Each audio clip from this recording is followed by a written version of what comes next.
오늘 정말 엄청난 소식이 하나 나왔죠. 바로 리플과 에이다가 파트너십을 맺을 수 있다는 소식인데요. 사실 리플과 에이다 사이에는 좋지 않은 감정이 좀 남아 있었는데 오늘 찰스 호스킨슨의 발언을 보면 이미 리플과 에이다의 관계가 회복된 것으로 보입니다. 한때 이더게이트 사건으로 리플의 커뮤니티와 크게 충돌했었지만 이제는 해묵은 감정을 털어버리고 메이저 코인의 파트너십이 만들어질 가능성이 있다는 게 정말 놀라운 부분인데요. 일단 여기에서도 리플 USD의 필요성과 범용성이 또 강조되고 있는 상황이죠. 지금 리플 USD는 리플 레저와 이더리움에서 활용되고 있는데 세 번째 확장이 바로 에이다가 될 가능성이 높다는 겁니다. 리플 USD에 대해 그동안 정말 많은 설명을 드렸었고 왜 리플에게는 지금 리플 USD가 가장 핵심적인 사업이 될 수 있는지 말씀드렸었는데 결과적으로 지금 화면에서 보시는 것처럼 테더와 USDC보다 자본 효율성 지표가 높다고 나오고 있는데요. 자본 효율성 지표는 다른 말로 TVL이라고 부르는 지표인데 간단하게 설명드리자면 리플 USD는 스테이블 코인이잖아요. TVL이 상승하고 있다는 말은 쉽게 얘기하면 안정성이 확보된 상태라고 보시면 됩니다. 조금 더 풀어서 설명드리자면 이미 많은 사람들이 리플 USD의 대출을 위한 자산을 많이 예치를 해뒀다는 거고 프로젝트 자체에 이미 자산이 많이 축적되어 있는 상태이기 때문에 이용자의 리스크가 감소할 수 있다는 거죠. 결론적으로 리플 USD는 시장에서 안전한 플랫폼으로서의 이미지를 구축하고 있다고 보시면 되는 겁니다. 시장에서 리플의 인식이 이렇게 변화되고 있다 보니 비트코인의 뒤를 이어 오랜 시간 시가총액 2위 자리를 굳건히 지키고 있던 이더리움의 지위가 위협을 받고 있죠. 사실 저는 리플이 이더리움을 따라잡는 건 시간 문제일 뿐이라고 생각을 하고 있는데요. 코인 자체로서의 활용도와 IPO를 포함한 사업의 확장성까지 생각해보면 절대 리플이 이더리움에 밀리지 않는다고 생각합니다. 물론 지금 최고의 문제라고 손꼽히는 것 중 하나는 여전히 향방을 알기 어려운 리플과 SEC의 소송이라고 생각하실 수 있겠지만 사실은 이것보다 조금 더 어려운 문제를 하나 가지고 있습니다. 코인의 본질이라 할 수 있는 탈중앙화 거래소 거래 비율이 현저히 낮다는 부분이 조금은 문제가 될 수 있는데요. 하지만 이 문제도 사실 걱정하실 필요가 없습니다. 애초에 탈중앙화를 모토로 하던 코인들이 이제는 모두가 다 중앙화된 거래소에서 거래가 더욱 활발하게 이루어지고 있고 미국 정부에서는 가상자산을 하나의 투자 수단으로 인식하는 것은 물론이고 이제는 직접적인 전략 비축까지 나서겠다고 하고 있는 상황이기 때문에 우리 리플이 가진 본질적인 문제는 사실상 아무것도 없다고 보시면 되겠습니다. 사실상 리플이 지금 시장에서 가장 성장 가능성이 높은 코인이다 보니까 이런 뜻 모를 음모론들도 종종 나타나고 있는데요. 리플이라는 코인 자체가 차세대 금융 서비스의 브릿지 통화가 될 가능성이 높다 보니 정말 이상한 이야기가 많이 나오고 있습니다. 시장을 움직이는 큰 손들은 어디에나 있지만 리플의 시가총액을 생각하면 정말 천문학적인 규모의 자금이 필요하기 때문에 시세를 강제로 정해놓고 움직인다는 건 조금은 무리가 있지 않나 싶은데요. 하지만 이 음모론 속에서 하나 힌트가 될 만한 내용은 기관들이 리플을 충분히 매력적인 브릿지 통화로서 바라보고 있다는 부분과 만약 나중에 화폐 개혁 시기가 온다면 리플은 정말 끝도 없이 상승할 수 있다는 부분이죠. 우리 구독자 여러분께 매번 말씀드리는 내용 기억하시죠? 리플은 절대 단기적인 투기성으로 접근하시면 안 됩니다. 장기적으로 적금 넣듯이 우리가 물량을 모아나가야 하는 끓는 점이 높은 그런 코인이라고 정말 여러 번 말씀을 드렸어요. 지금은 3,000원 정도 시세를 보여주고 있지만 정말 2년 뒤, 3년 뒤엔 3만 원이 되어 있을지 30만 원이 되어 있을지 아무도 모르는 거잖아요. 지금 코인 시장에서 리플만큼 호재가 줄지어 기다리고 있는 코인이 없기 때문에 우리는 지금처럼 리플이 하락하고 있을 때 물량을 조금씩 늘려놓기만 하면 된다는 겁니다. 나중에 정말 리플 몇 개로 벤츠나 아파트를 사는 상상을 한번 해보세요. 지금 당장은 리플의 평단이 얼마인지가 중요한 순간이라고 생각하시겠지만 나중엔 정말 리플을 얼마나 가지고 있느냐가 중요해질 수 있기 때문에 지금이라도 늦지 않았으니 리플 물량을 꾸준히 늘려가시는 게 좋다고 말씀드릴 수 있습니다. 그래서 오늘은 제가 우리 구독자 여러분께 리플 물량을 획기적으로 늘릴 수 있는 방법을 말씀드려 보겠습니다. 자, 여러분, 지금 트럼프 대통령이 당선된 이후에 시장이 크게 상승할 거라고 믿었던 사람들이 정말 많았는데 지금은 어떤가요? 오히려 패닉에 가까운 매도세로 인해 고통스러운 시간만 이어지고 있는데요. 하지만 저는 지금의 조정은 아주 일시적인 현상이고 결국 우리는 2025년에 경제적 자유를 이룰 수 있는 기회를 마주하게 될 것이라 믿습니다. 그동안 정말 지긋지긋했던 월급쟁이의 삶에서 쳇바퀴 굴리며 살았던 우리의 삶이 주마등처럼 지나가신 분들 정말 많았을 텐데요. 솔직히 저는 정말 하루하루 먹고 살기 힘들고 돈에 쫓기며 살았던 그 예전의 제 모습이 떠올라서 눈물이 앞을 가릴 지경이었습니다. 그래도 하루하루 크립토 시장의 여러 코인들 자료 분석과 실시간 경제 시황도 봐가면서 어렵게 여기까지 왔는데요. 드디어 그 빛을 발할 수 있는 인생의 몇 안 되는 절호의 기회가 제 앞에 그리고 여러분 앞에 떡하니 찾아오게 된 겁니다. 정말 저희 채널을 구독하시고 매일 영상을 챙겨봐 주시는 여러분이 없었다면 저는 아마 여기까지 오기 힘들었을 겁니다.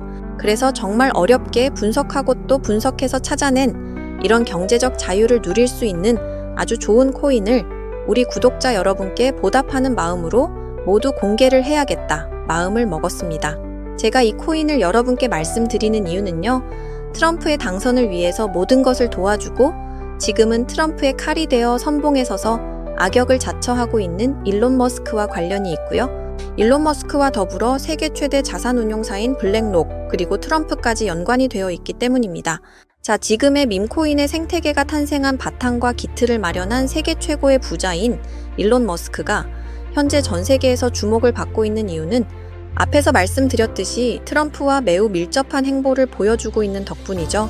지금 그 누구보다 트럼프의 정책을 강하게 지지하고 정부 효율부라는 부서의 수장으로서 트럼프의 칼이 되어 연일 이슈몰이를 하고 있는 상황인데요.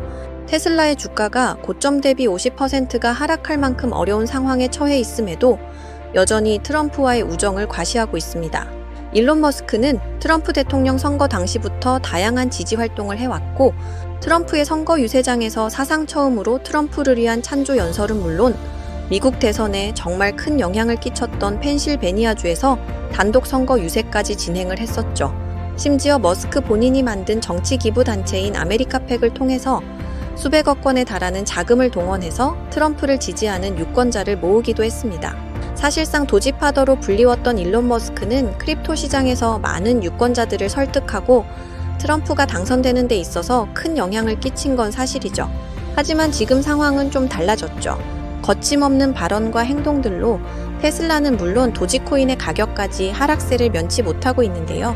저는 바로 이 부분에 우리가 놓치고 있는 정말 중요한 포인트가 숨어 있다고 생각합니다. 지금 미국 정부는 발등에 불이 떨어졌는데요. 무려 7조 달러의 부채의 만기가 도래하고 있습니다. 7조 달러에 달하는 빚을 갚지 않겠다고 하는 것이 아니라 만기 연장을 통해서 이자율을 낮추기 위한 리파이낸싱을 추진하고 있는 건데요. 시장이 계속해서 하락세를 이어가게 되면 대부분의 사람들은 위험 자산에 대한 선호도가 감소하게 되죠.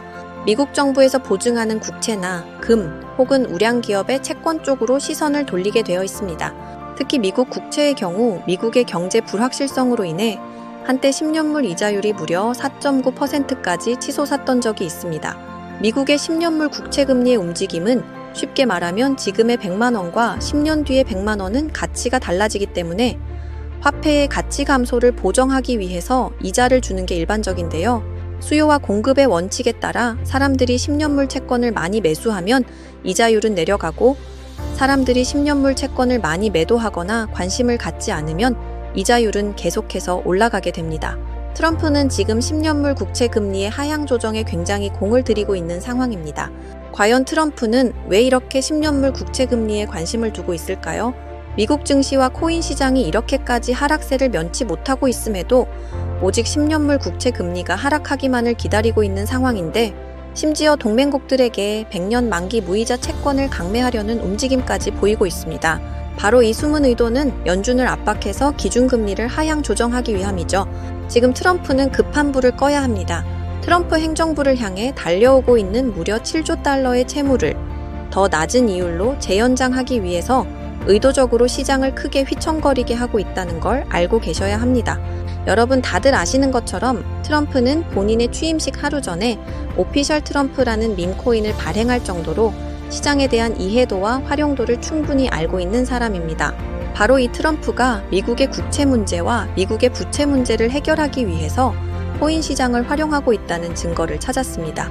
지금 보시는 화면은 트럼프가 소유한 일부 재단의 지갑 주소인데 화면에서 보시는 것처럼 정말 많은 양의 코인들을 보유하고 있습니다. 정말 많은 코인들을 보유하고 있지만 최근 갑작스럽게 물량이 증가하고 있는 정말 이상한 코인을 하나 발견했는데요. 지금 화면에 나오고 있는 종목이 바로 트럼프 재단에서 의도적으로 모아나가고 있는 바로 그 코인입니다. 제가 이 종목에 대해서 자세히 좀 찾아보니 세계 최대의 자산운용사인 블랙록이 함께 엮여 있다는 부분도 알 수 있었고, 국채를 소각하고 활용할 수 있다는 방안에서 트럼프의 정책적인 부분과도 정확히 일치하고 있음을 확인했습니다. 관세를 통해 시장을 뒤흔들고 동맹국들에게 100년 만기 무이자 채권을 압박할 정도로 트럼프는 지금 매우 급한 상황이기 때문에 역으로 시장의 침체를 만들어 저렴한 가격에 맷집을 진행하고 미국 정부가 주도하는 블록체인 전략을 통해 미국을 가상화폐 수도로 만들겠다는 전략까지 완벽하게 이행할 수 있게 되는 거죠. 자, 방금 보셨던 바로 이 종목을 저도 매집해보려고 합니다. 제가 생각했을 땐 단기간의 상승은 물론이고 트럼프의 추진력을 생각했을 땐 트럼프 행정부가 무너지지만 않는다면 다음번 미국 대선까지 꾸준한 우상향을 충분히 만들어낼 수 있는 코인이라고 생각이 들어요. 그래서 지금 바로 우리 구독자 여러분께 공유 드리겠습니다. 하지만 최근 제 영상을 사칭하는 유료방 업자들이 너무 많아져서 제 나름의 검증 작업을 진행하려고 하는데요. 제 개인 번호 010-7685-9854 다시 한번 말씀드릴게요. 010-7685-9854 이 번호로 문자로 트럼프라고 보내주시는 분들에 한해서 우리 구독자 여러분인 거 한눈에 알아보고 바로 답장 남겨드리도록 하겠습니다. 요즘 시장이 참 어렵기도 하고 경제적으로도 어려움을 겪고 계신 우리 구독자 여러분들이 정말 많다고 생각하기 때문에 제 영상을 사랑해주시는 우리 구독자 여러분들께 보답하기 위해 정말 고민 많이 하고 말씀드리는 거니까 다들 제가 준비한 종목으로 꼭 인생 역전에 성공하시면 좋겠습니다. 오늘도 제 영상을 시청해주셔서 정말 감사드리고요. 앞으로도 더 좋은 영상으로 찾아뵙겠습니다. 사랑합니다, 여러분. 감사합니다.